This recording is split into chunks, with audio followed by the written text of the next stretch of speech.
We now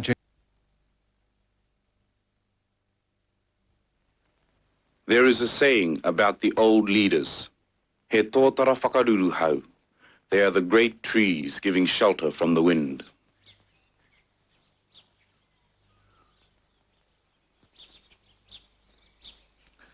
Putauaki near Whakatane is the sacred mountain of the Ngati Awa tribe. It is the symbol of their prestige and the burial place of their chiefs.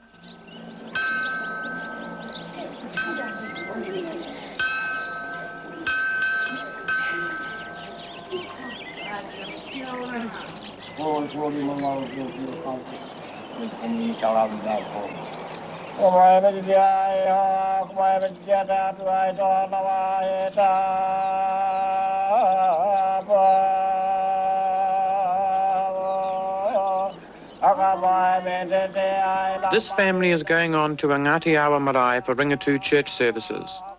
They are led by Wirimu Tare.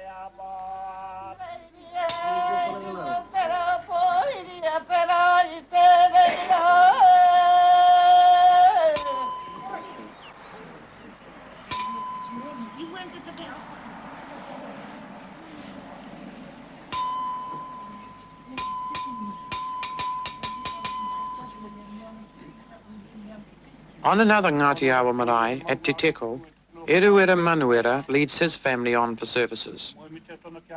The old man is paramount chief of the tribe.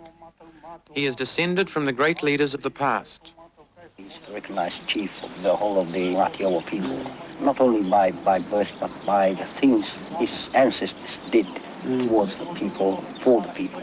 It's a difficult role to play, to uphold. It's very, very difficult because of the demand of the people. It doesn't seek to be revered or anything, or put on a pedestal or anything. He's with the people and of the people. There were actually 15 of us, but today, of course, there are 11. We talked to Pootie O'Brien, one of the old man's daughters. A large family in a small home, so you can imagine the closeness in those days. A few cows, that's all he milked. They cropped. My mother was a hard worker, she cropped all the time. He'd do his hay and the neighbors would come and help. And then we'd have a big feast for them, really. My mother would get it and we're fetching and carrying. And there we are, a whole lot of people in this one home. They come from the neighbors and we knew them, the old ones, the young ones, their children and us. Ngati Awa is dominated by Putauaki. The mountain is regarded as a repository of the mana of the people and of their chief. These two, mountain and chief, are saluted together in proverbs on Ngati Awa marae. When we talked to the old man, Putauaki was his main concern.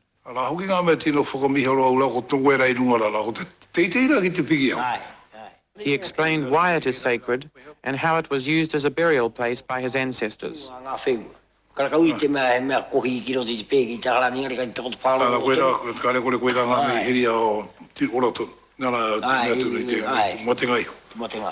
of the bones are still lying on the mountain intact, in the position of people lying down. This is unusual. In earlier times, they were exhumed and gathered up and deposited there. The bones were taken there by canoe. They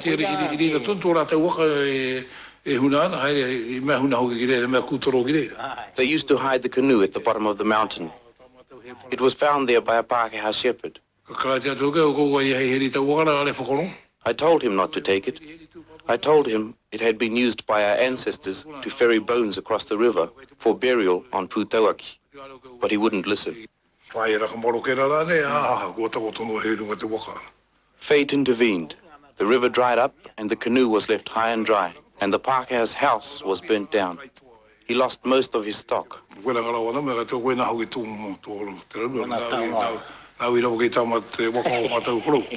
So I said, it serves you right. It happened because you dared touch our ancestors' canoe when you were forbidden to. You should have let us bury it like a corpse. After all, to us it was really a manifestation of our ancestors. One time the mountain, somebody said, some pig hunter set the mountain on fire, eh? Well, this is one of the biggest insults in Maori. They know the person who did it, well, they kill him. They kill him.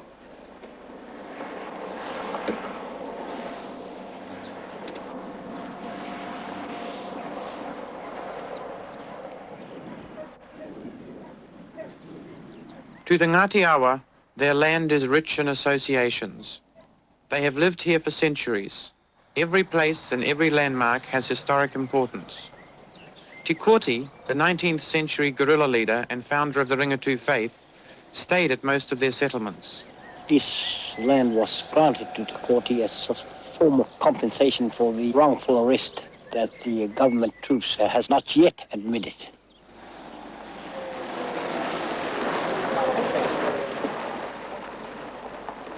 When Tikoti come back from the King country, he called in here and he sent a scout down to scout out the land because he was hardened, but they were still chasing him at the time. And he asked the scout, well, how's things down on the flat? And the scout said, oh, well, everything is all right except for the people wanting an old lady down there to be killed. And Tikoti said, why? Well, what's the... And they told her, well, this Kuya is a Makutu. Well, Makutu, a person with powers of Makutu. Makutu, of course, you know, is witchcraft. And Tikoti said, you will not be able to kill her because the God that you people pray to is the God that looks after her. She died without the people really touching her after that. How did she die? Well, she died, according to my father, his father more or less starved her to death. He locked her up in a kumara pit and starved her so that she was almost dead, but not quite dead, and took her away and buried her.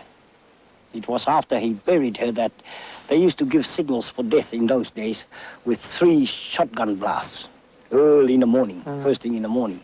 Of course, the first thing the next morning, they let off these shotgun blasts. Well, all the people knew that the old lady was getting very weak, eh? And they all the big chiefs and whatnot, they all turned up for the tangi. And they turned up, and here was the grandfather standing there, and his friend. And people ask, of course, where his close relations, ask, where's the body? Oh, it's buried. Well, you can imagine what happened. They all, one old chap up here, he very near shot the grandfather there and then. And the grandfather said, well, he wasn't going to leave his mother on top of the ground for all the chiefs and whatnot and the people to come there and degrade by calling her a witch and a Makutu and all sorts. So he buried her so that if any remarks against his mother is to be made, well, they must be made to him. Ngati Awa children have been influenced by rituals and values outside the experience of most young New Zealanders. This school is unique in New Zealand. It has a predominantly Maori role. 95% of the children are Maori. He has wide experiences which Pākehā child do not go through. The human experiences of the Maori child, his attendance to a tangi, his awareness of problems within the home, all these come with him into school. These children are taught from a syllabus prescribed for all New Zealand schools. Able Tasman Knox. Your servant, Able Tasman, Your Excellency. Come in, Tasman, come in. Do sit down. A glass of wine. Do join me in drinking a toast to their majesties. They both stand and drink a toast to their majesties. You have full details of your voyage? Yes, Your Excellency. You have checked your supplies for the voyage? Checked and found accurate, Your Excellency. Satisfied indeed, Your Excellency. I wish you well on your voyage, Tasman. God be with you. Much of what could have been the inheritance of young Ngati Awas has gone. The land itself is in other hands and covered in forests to feed the mills at Kawarau. But only the mill promises these boys secure employment and regular income close to their tribal home.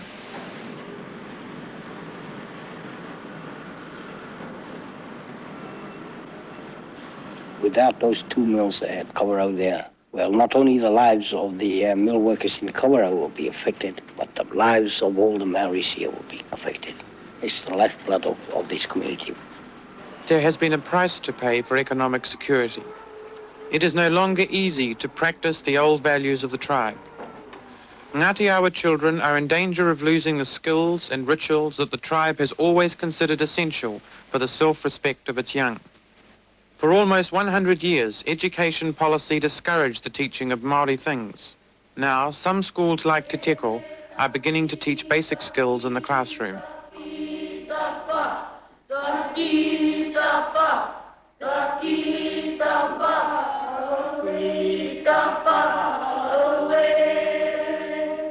Since we have started the teaching of Maori, the children seem to have a better liking for school. The Maori child seems to have more confidence. He communicates better. He has this identity. He knows that he has something to contribute.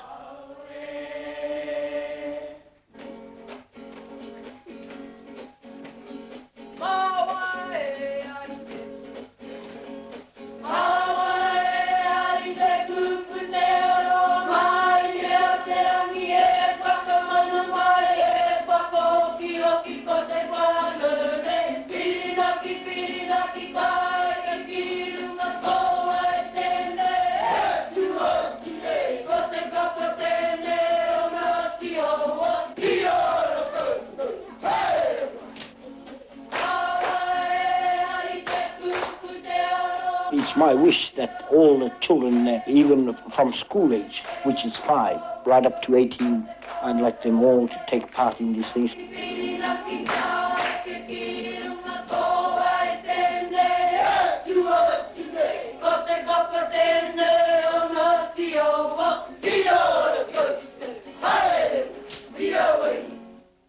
Now, ite mutu atu toko leo nei pehente mutu atu toko leo nei. Ko hau hoki e maharana te taonga nuine a te Māori ko te aroa. Ki te naro tēnei kua naro anō huki tāna Māoritanga. Kua rite anō ia ki ngā iwi katoa te ao. I tāku te tiro koe anei anā ke tāhuatanga o te Māori. Ki te nā... It's only just a question of working with the young people. Encouragement. Leads them by the word in a proper manner and all those sort of things, you know, not too tough on them, I suppose, something at that age. Work in with them, as usual. I think that's the most important part for the leadership. Let them find out for themselves, let them work themselves up and all that.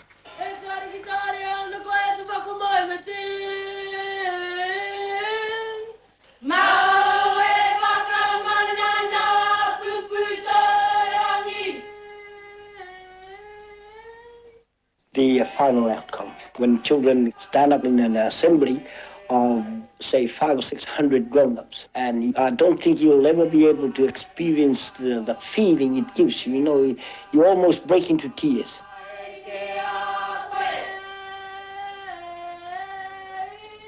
I have a fair-sized family of boys, and fairly, boys, and sort of my own, who I think would, they probably might, one or two of them, I suppose, will probably come up and try and take my place over, and whether they're any good, I don't know. That's for them, I suppose, to work up. I haven't really decided yet as far as they're concerned, but I hope they will. William here is good.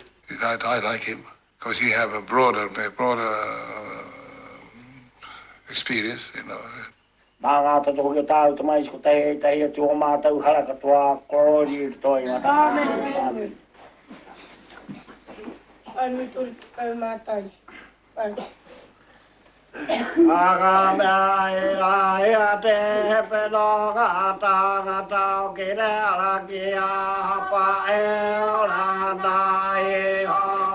Te Kooti asked his followers to keep the 12th of every month as a sacred day of prayer and thanksgiving.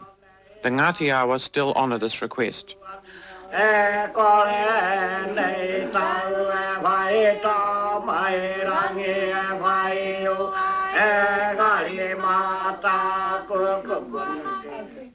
We find the old things Maori are being taught to the youngsters, and a very good foundation for them. It does strengthen the child, his character, the fact that he's able to identify himself, that he's a Maori.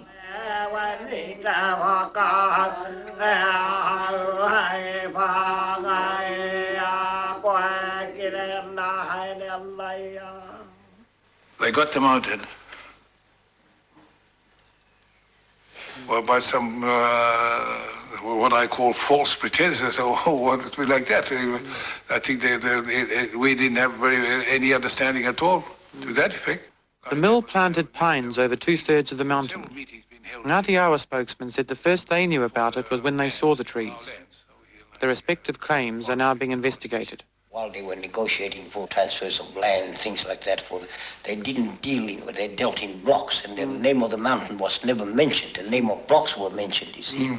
And this how the Maoris were bluffed. You see, as he says, he was here himself, but the name of the mountain was never mentioned. They dealt in blocks, you see. And of course the Maoris agreed, not knowing that this particular block, let's say number 2 or number 3 block or whatever it is, contained the mountain.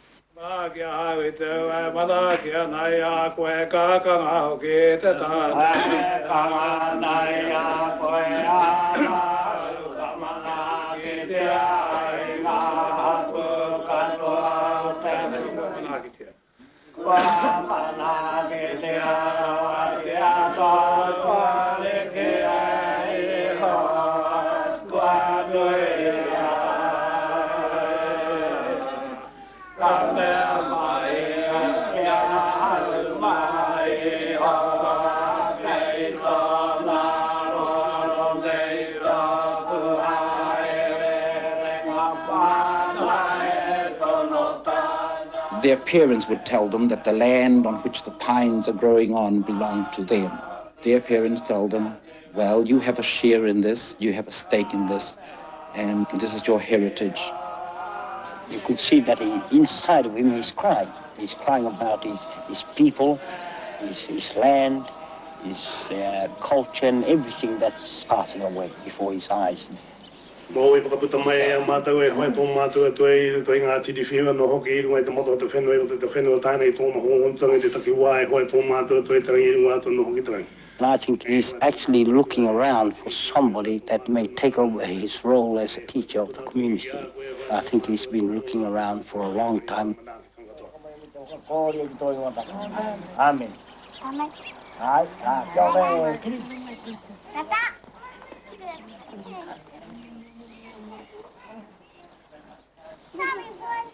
I'm looking around for somebody to impart what I know about these things. I'd like to impart what little knowledge I have to a younger man before I'm unable to do so.